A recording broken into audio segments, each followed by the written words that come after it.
السلام عليكم ورحمة الله وبركاته، طلبة وطالبات جريد 5. معاكم مس غادة مدرسة المرحلة الابتدائية والإعدادية. النهاردة إن شاء الله بإذن الله هنبتدي في lesson 2 week 13 Egyptian villages. طبعا ما تنسوش تعملوا لي سبسكرايب اشتراك وتعملوا لي شير في الخير وتعملوا لي لايك، ولو في أي استفسارات يبقى كومنت تحت وهرد عليكم إن شاء الله. آم، مكملين معاكم يونت الستوري الأخيرة اللي موجودة في الانجليش بوك، وبعد كده هيبقى في ويك 14 إن شاء الله يبقى ريفيو بقى مجمع ان شاء الله على الانجليش بوك المنهج كله. فهنبدا النهارده في طبعا كلاس بيرفورمانس. السؤال بتاعنا الورم اب، السؤال التمهيدي، بيقول لي what do you learn from the story the talking ears. طيب هنقول بقى ما I learn from the story، وتكتب انت اتعلمت ايه. خلاص. هنقول I learned that everything in nature was connected and if people didn't care the balance would be broken. الجملة دي لو تلاحظوا احنا هنصلح بس اول كلمة اللي هي I learned هنخليها I learn، لان احنا هنا بنسأل ب what do، مش بنقول what did. تمام.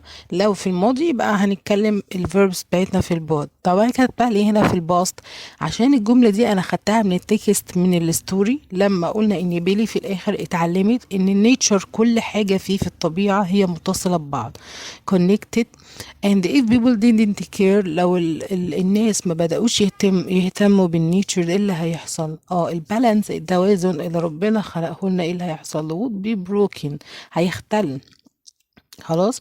فالجملة دي مهم جدا ان انتوا تبقوا عارفين، عشان ممكن تجيلكوا في الريارينج او ممكن تيجي في التشوز. طيب هنيجي على الاكتيفيتي بعد كده. نمبر 1 بيقول لي choose the correct answer. Billy loved نقط and dreamed of becoming a scientist. هي كانت بتحب الساينس، مادة العلوم. طيب نمبر 2 Billy's family believed that earth can run ولا walk ولا sleep ولا talk. طبعا هناخدها زي ما خدناها في الستوري ان هي talk يعني بتتكلم. طيب خلي بالنا اللي silent مش بتتقري. Number 3 the A hid in their shells when dangers was near.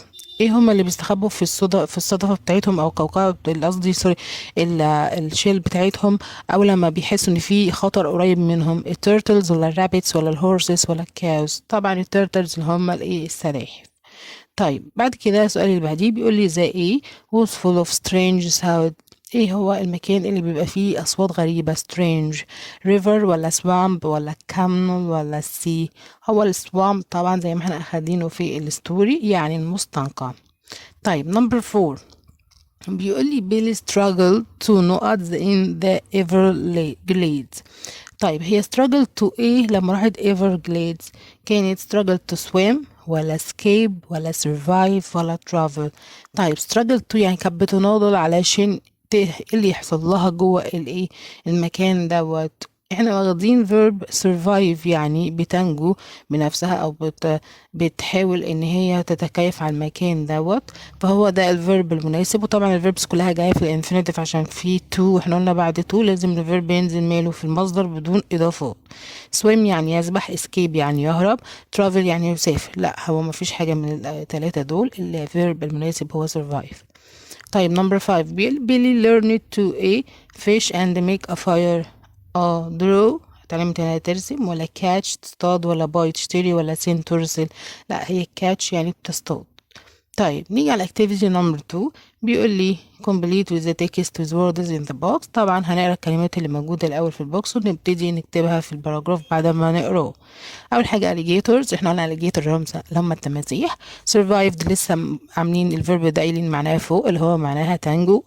attack يعني يهاجم. shells يعني صدف. animals يعني حيوانات. طيب تعال نشوف بقى الباراجراف تحت هنعمل فيه ايه. بيقول لي Billy watched the egg closely and saw how they نقط waited patiently for their food instead of wasting energy. The turtles نقط hid in their egg when danger was near. The birds warned each other when an animal came to a. طيب بيلي واتشد ايه؟ كانت اول لما راحت Everglades وبدأت تحس ان هي في خطر، فكان struggled to survive. فبدأت تعمل حاجة ظريفة قوي، ان هي تشوف الحيوانات الاول عايشة ازاي وstruggled ازاي في البيئة بتاعتهم دي. فبدأت تعمل watch the animals، بدأت تشاهدهم closely يعني عن قرب كده، وتبدأ تشوف how they survived، ازاي بينجوا، لان كل الانيمالز الموجودة اكيد بيبقوا برضك في منهم حاسين بالخطر، فكل واحد بيبقى عنده الطريقة بتاعته اللي هو ينجو بيها. فبدأت تتعلم منهم. The Nuat waited patiently for their food instead of wasting energy. بيقولك في حيوان، أيوة، اللي هو الاليجيتورز دوت، بيفضل waited patiently، بيفضل صابر كده وصبور مستكن بنفسه كده، عشان يصطاد براحته الفريسة بتاعته أول لما يلاقيها قريبة منه، وما يعملش wasted energy إنه يضيع طاقته على الفاضي. لا، هو قاعد مستني وعارف امتى الوقت المناسب أو التوقيت المناسب اللي هيبدأ يهجم فيه. والتيرتلز كانت hid in their shells، كانوا بيتخبوا على طول في الصدف بتاعتهم when danger was near، أول ما يحسوا بالخطر قريب منهم. The birds warned each other when the animals came to attack. والطيور في السماء عندهم طريقة جميلة قوي بيستخدموها، ان هم بيبدأوا يعملوا warned، بيحذروا بعض لما يكون في خطر او في animal جاي يعمل attack، هيهاجم في الإيفرجليدز. طيب هنخش بعد كده على الهوم وورك. بيقول لي write a paragraph about 40 words، مستخدمين فيها ال guiding elements، كلمات اللي هو بيديها لي. فبيقول لي how to keep the earth safe، ازاي هنخلي الكرة الأرضية بتاعتنا أو كوكب الأرض اللي احنا عايشين فيه safe، آمن. مديني animals و plants و save و place. طيب هنيجي بعد كده نشوف الباراجراف اللي أنا كاتباه ايه. بيقول لي كاتبة طبعا ان الإيرث ربنا خلقه لنا هذا beautiful nature، بطبيعة جميلة جدا. ايه اللي المفروض واجب علينا او وظيفتنا ايه لما نلاقي النيتشر متوازنة وجميلة كده؟ So we have to keep it safe place، لازم نخلي المكان ده آمن عشان نقدر نعيش فيه بأمان احنا كمان. طيب we should take care of nature. Animals and plants wouldn't survive if we didn't take about their needs. الحيوانات والبلانتس اللي ربنا خلقها لنا مش هتقدر تنجو لو احنا ما قدرناش نحقق او نخلي بالنا من احتياجاتها الأساسية اللي هتقدر تخليها تعيش. their needs اللي هي ايه؟ احتياجاتها. طيب we must give them food water and shelter. وكده انا كتبت بقى in details ايه هي النيدز دي. اول حاجة بيبقوا محتاجين طبعا عشان يعيشوا food ووتر وشلتر، اللي هي معناها مأوى، اللي هو المكان المناسب اللي فيه الظروف المناسبة ان هم يقدروا يعيشوا فيها. so they can survive and live safely. طبعا لو البلانتس والانيمالز التوازن اللي بينهم اللي ربنا خلقه لنا دوت متحقق، احنا هنقدر نعيش احنا كمان في امان. لكن لو في خلل حصل في البلانتس او في الانيمالز، احنا اللي هنضر، لان احنا الايكو سيستم، قلنا النظام البيئي اللي هو في الساينس اللي اوريدي الناس بتاخده السنه دي. طبعا دوت احنا عايشين في الكره الارضيه او في النيتشر، وفي بالانس بينا. ليه؟ لان كل حاجه متوازنه في مكانها اللي موجود الطبيعي اللي ربنا خلقه فيه. فلما حاجه بتنقرض او حاجه بتنقص او حاجه زايده عن مكانها الاساسي، احنا اللي بنضر. فعشان كده احنا بنقول ان كل حاجة ان شاء الحمد لله ربنا خلقها لنا، احنا محتاجين نحافظ عليها ونخليها في امان، عشان احنا كمان نقدر نعيش في امان. طيب جروب ايه؟ بيقول لي read and complete the text with the words in the box. عندك survive و disappointed for scientists to errors. طيب a young A studied the changes happening in our planet. She learned that the A is getting warmer every year. She felt not because people are not protecting nature. She hoped that all animals could not and live safely in their homes. طيب احنا هنقول هنا a young، وهنبدأ نوصف a young scientist studied the changes happening in our planet. يعني young ده معناها ان حد او شخص صغير في السن، وعكسها old يعني كبير في السن. طيب يبقى انا هجري هنا young دي جاية توصيف شخص person، يبقى اذا هقول a young scientist. طيب studied the changes، التغيرات اللي بتحصل في our planet في كوكبنا. she learned that the air is getting warmer every year. اتعلمت او درست بمعنى اصح ان ايه اللي بيبدأ بيبقى اكثر دفئا كل سنة. the earth كوكب بتاعنا اسمه earth. طب حلو الكلام ده. she felt because people are not protecting nature. she felt disappointed يعني disappointed يعني هي حست بخيبة الأمل لما لقيت people aren't protecting nature مش بيهتموا بالطبيعة ومش بيحموها ومش متفهمين مع ان البيئة دي لو في خطر هم كمان هيبقوا في خطر، فهي بدأت disappointed. طيب she hoped that all animals could not and live safely in their homes. كانت بتتمنى ان كل الانيمالز could survive and live safely in their homes. خلي بالنا يا حبايبي ان الفيربس او الكلمات اللي بتكتبوها في البوكس فوق دي نحاول الكلمة اللي تتكتب تعملوا عليها لاين بسيط كده بحيث تبقى قدامكم الكلمات اللي ما اتكتبتش وتبدأوا تبقوا عارفين ناقص ايه ان انتوا تحطوه في السبيس بتاعه. طيب punctuate the following. عندي where are you going after school. ده طبعا question، فهنعمل أول حاجة زي ما احنا متفقين في أول كلمة capital الأول لازم يبقى letter، فهجري على كلمة where وهعمل W capital. where are you going after school ده سؤال طبعا، وبما ان ده question لازم يتحط في الآخر question mark. ركز معي. group B عندك earth disappointed scientists survive. الكلمات كلها بتاعت اليونت عمالة تتكرر معانا هي في الستوري. Earth disappointed to scientists to survive نفس الكلمات بتاعت activity group number A letter A. فهكتب بردك نفس الكلام بعد ما أقرأ القطعة. هقول the A worked hard to find ways to help the planet. He warned that if the A keep losing its forests many animals will not people felt when they saw how much damage had already been done to nature. damage دي معناها دمار او انه في حاجة دمرت.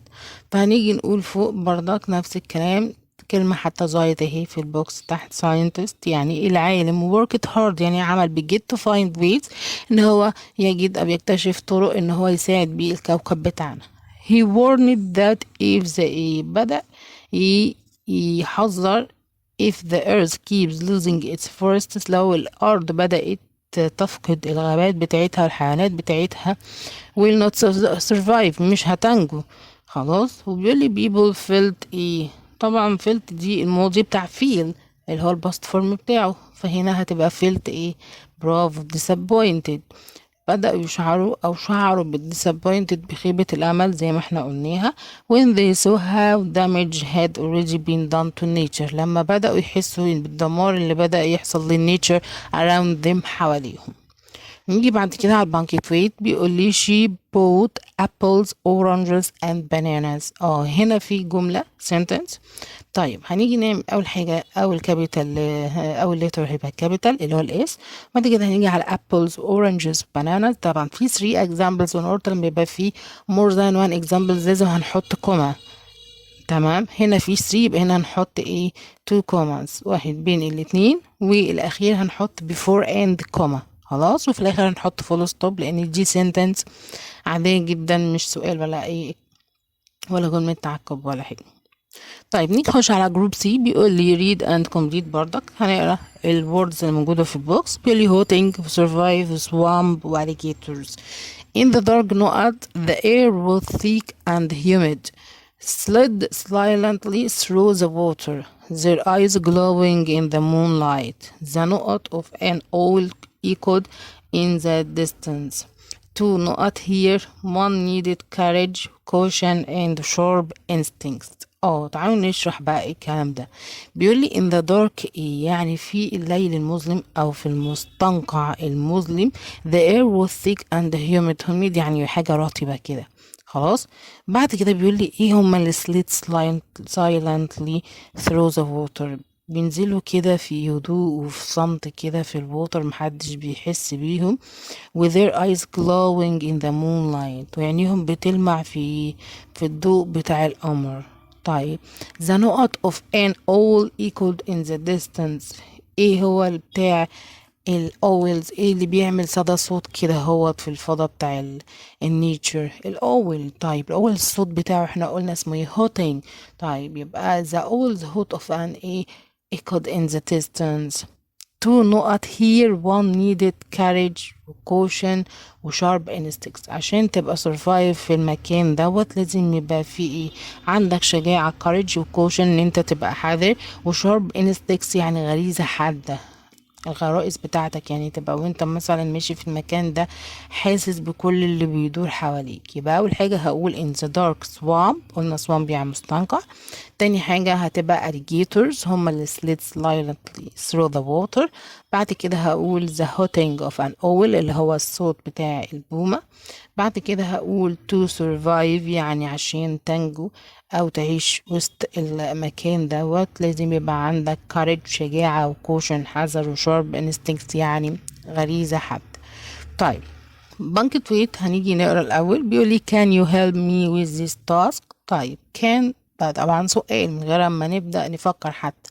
قلنا لما نبدأ بالمودلز فيربس بيبقى سؤال وبيتجاوب عليه يا إما بيس أو بنو. فهنا هنبدأ نعمل السي كابيتال وفي الآخر في question mark عشان ده سؤال، ونركز على البليسز لو في أماكن، لو في days، لو في فصول سنة، كل الحاجات دي هنعملها برضه كابيتال ليتر حتى لو موجودة في أواخر السنتنس. وأتمنى لكم حبايبي التوفيق، ولو عجبكم الفيديو متنسوش تعملوا لي اشتراك ولايك، والسلام عليكم ورحمة الله وبركاته.